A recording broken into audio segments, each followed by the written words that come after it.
If your life has felt empty and meaningless these past couple of months, it's because I took a break from Pokemon TCG Live. During that hiatus, the dev posted a Q&A answering some questions about the game's future. Naturally, around that time, Live broke like 4 different times. Because without a full overhaul, this will always keep happening. Now that I'm back, I feel obligated to talk about all this, as it wouldn't be a true return if I didn't rant about TCG Live. Let's start in the past, 2 months ago with the launch of Black Gold and White Flare. Despite Prism Energy being a card that should have already existed in Live due to its whole being legal and expanded thing, it was broken upon launch. This was likely due to the fact that the dev wasn't sure if the old version from Black and White Next Destinies would be legal, so they banned it, which in turn caused the new version to completely break, not even showing up in your deck. This was followed by a ban of not only Prism Energy but Hydreigon EX as well, because that was also massively broken, allowing you to take extra prizes with the old Hydreigon. Oh, and Archeops also let you devolve infinitely. All of these issues were fixed the following week. It's just a reminder of how awful the Black Gold and White Flare launch was. Well, fast forward to the future, aka the present, which is Delabird's favorite attack, and guess what? Prism Energy is broken again. Yeah, the PTCGL dev is like a band only playing the old hits. The issue this time around is that you can put Prism Energy into your deck, but when you attach it, the card simply isn't recognized.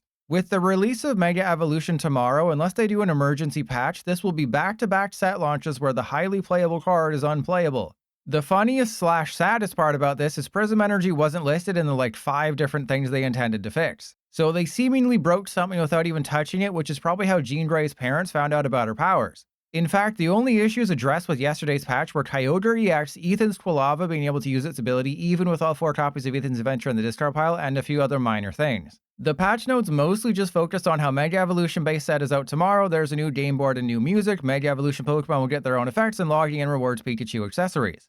Also, if you missed my video on the Battle Pass free decks, the new Battle Pass will be 100 levels, and Lucario EX is available right away with Gardevoir at tier 50. You'll also see a reduction in the amount of ranks you drop on the ranked ladder with each refresh, now to a maximum of 8. So Master League players will begin again in Great League's Gardevoir ranked rather than the bottom of Quick League. One very interesting part in the patch notes is the fact that you had to reinstall TCG Live rather than downloading an update.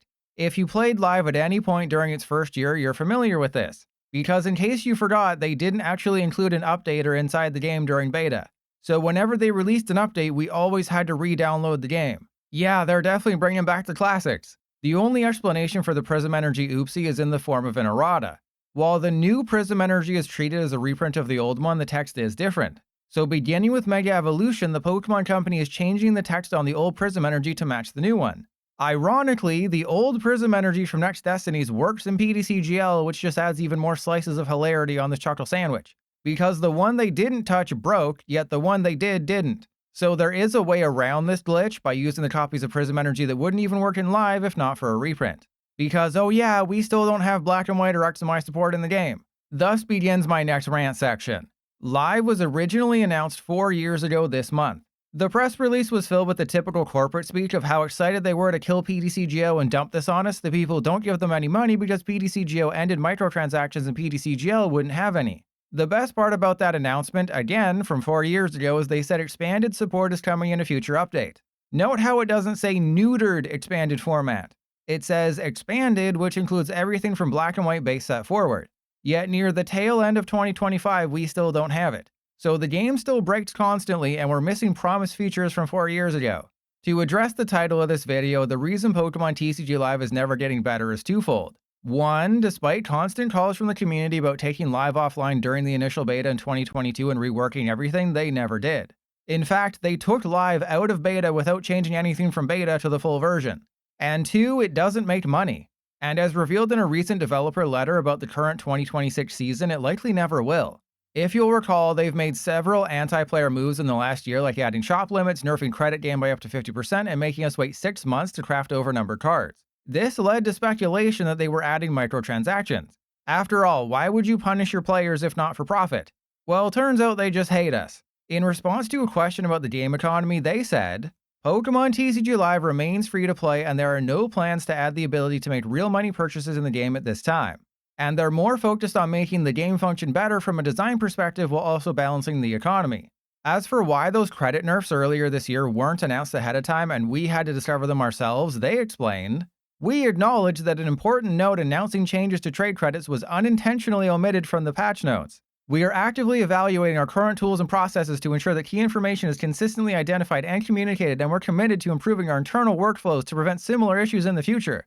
We remain dedicated to supporting our players with transparent and reliable updates and would like to thank the community for their continued support. Basically, that's a lot of words to say they forgot to tell us. And it does not excuse the fact that it was yet another secret they kept from the player base until it was too late, just like when they increased the price of the Charizard Lead Battle Deck. Let's also not forget when they originally said shop limits would be temporary. Then they stealth edited the post a day later to remove that part, meaning they're actually permanent. Let's balance out the bad with some good. The overnumbered card crafting ban was a horrible decision, not allowing us to craft full arts and hyper rares until 6 months after launch. All because they wanted to make it seem like we're getting rewarded more from the Battle Pass and code giveaways. Well, they are looking at changing that. No details were given, but common sense would suggest overnumbered crafting won't be allowed until the next set launches. Sort of like how in TCG Pocket you have to wait a month to trade the current set. Also, they're looking at improving server stability. Considering that we're nearly 4 years in and this is still a major problem, well, that's not good. They also teased in-game leaderboards, which aren't happening due to those server issues. So essentially, they admitted the game is in such a bad state that leaderboards wouldn't be accurate enough if they implemented them. Man, I really shouldn't have Cerule-edged myself these past 2 months. Blowing my rant load all at once is taking a lot out of me. But I do it for you, my loyal viewers who apparently really like these given how many views they get. Before I talk about the next developer letter, let me briefly showcase a patch note from the August update to really hammer home how much they hate us like a Tinkaton playing whack-a-mole with a wiglet. This particular patch had less than a footful of notes, and one of them was fixed an issue where shiny Pokemon GX cards were granting too many trade credits. Yeah, the next time you experience a game-breaking glitch, just remember that they rushed to fix an issue where we were getting too many trade credits. Anyway, if you were to check the word count for September's developer letter, you might think it's filled with great news about the future of Live. After all, look at how much shrinkage I needed to fit this on one screen. Well, most of it is useless, just explaining that Mega Evolution Pokemon EX gave up 3 prizes, physical code cards look slightly different now, and you get those Pikachu cosmetics by logging into Live starting on Thursday. The only important news is that we're getting a new battle board for Mega Evolution base set, new lobby music, new catchphrases, and code cards from non-booster products will have more rewards. But it comes at the cost of some non-booster products no longer having codes in them. On the competitive side, as mentioned previously, the Battle Pass will have 100 tiers, extra rewards, and XP gains shall remain boosted. And for those who were cool enough to reach Master League, will restart at Great League on the ranked ladder, while everyone in the Gardevoir rank in Great League and below will restart at the bottom of Quick League.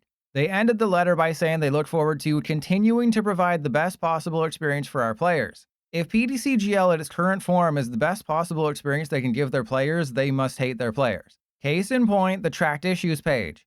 Exactly 1 year ago, the devs started what is known as the Pokemon TCG Live Community Tracked Issues section on the forums. Here's what it looks like today, September 24, 2025. The first note says a fix is incoming for an issue that presented itself in January. The card logic section includes fixes for cards they already fixed in July. For gameplay, it's expanded Sun and Moon cards that I think they fixed already, but that would require me to play expanded to verify, which no one does.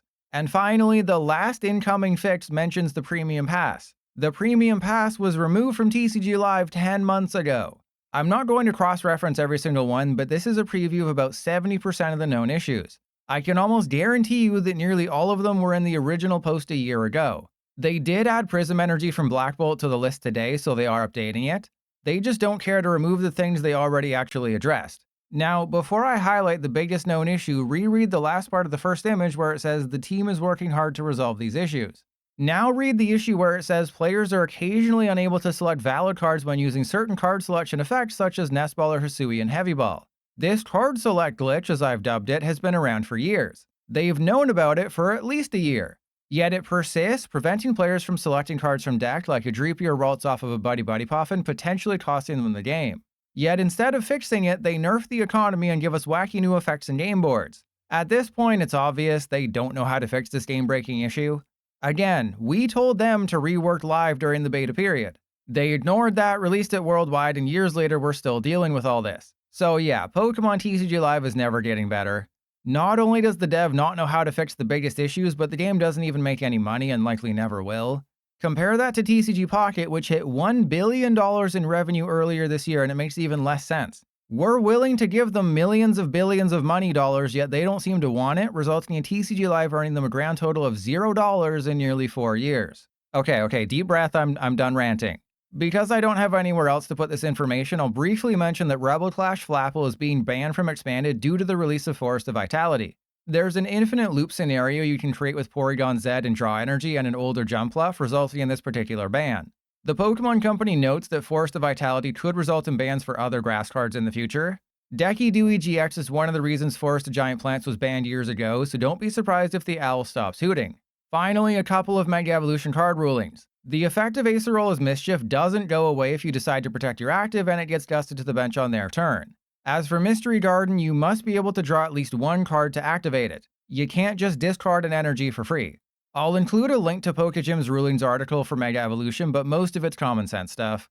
I'll leave you with the trainer trial schedule up to Phantasmal Flames on November 13th, which includes a singleton format where you must have one Mega Evolution Pokemon EX, plus a Trick or Treat format where you must have 4 Rare Candy and 4 Switch. Unfortunately, there's still no word on a potential trial where we draw 13 at the start of a game and choose 7 to keep, shuffling the other 6 into the prizes.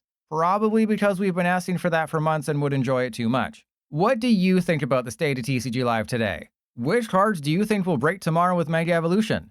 Are you worried that we have another new set in less than 2 months? Voice your opinions in the comments using no punctuation whatsoever and ensuring there's at least a few spelling mistakes. Otherwise, it's not a true rant.